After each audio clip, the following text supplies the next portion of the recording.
So today we are having dinner, deck 6 with all my Filipino friends. Hi Lisa. Asawa niya, tinurok sa Hi Lani. Ate Christina, she's my waitress. I'm baboy.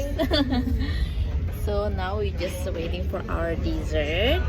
How was your dinner, guys?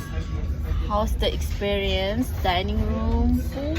Full. Foods are great. Oh. Excellent service also. Oh, Excellent perfect. service. Yes. 10 out of 10, yeah? 10 of 10. Do the survey. Okay, see you later.